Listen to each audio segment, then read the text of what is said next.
everybody, it's Miss Batchelor. So this is the second lesson in our Unit 2, and we're going to focus on linear functions. We've kind of already referenced it when we talked about arithmetic sequences, when we talked about the common difference, that's kind of like our rate, and then our zero term, it's like our y-intercept. So we're going to have some explicit definitions about what the equation looks like, and then do an example. So the equation of a line, the basic equation is y equals mx plus b. This is similar to our explicit equation for arithmetic sequences. All right, y-intercept is in this case the b, where the graph crosses the y-axis. Anytime it crosses the y-axis, that is your zero or starting term. So that's like the zero term from arithmetic sequences, because we always looked at the first quadrant when we graphed our numbers. Okay, then let's talk about the slope. So slope here is the m. It's a fraction that tells you how far up and how far right to move along your line. Negative means go down directions, just backwards, essentially. All right, so let's look at this table right here. We need to find the slope. We're not given the slope. So remember, slope is how far up and right. So we need to look at the y values versus the x values, the difference between the two.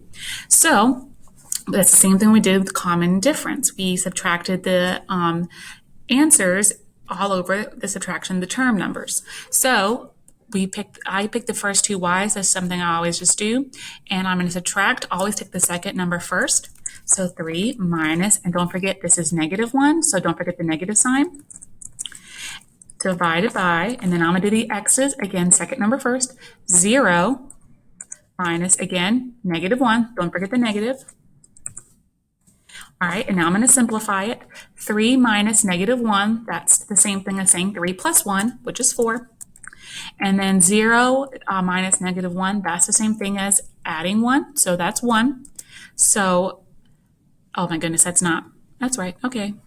My brain is fogging up today, yeah. So 3 minus -1 is 3 plus 1, which is 4. 0 minus -1 is 0 plus 1, which is 1. So my slope is 4 divided by 1, which is 4. You can keep 4 over 1, but most people do not put the over 1. They just put 4. All right, now we need the y-intercept. And y-intercept is the zero term. Do you see the zero term in this table?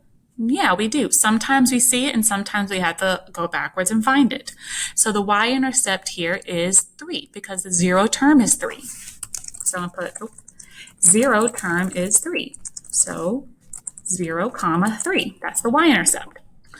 All right, and now we're going to have our equation. So I'm going to write it just like this, like the explicit equation. So y equals, you can put the zero term first, or you can put the slope first. It honestly doesn't matter, your preference.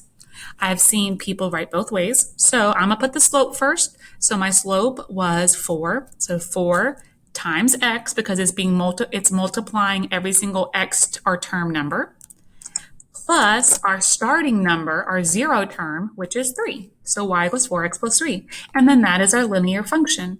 I will see you guys in the next video. Bye.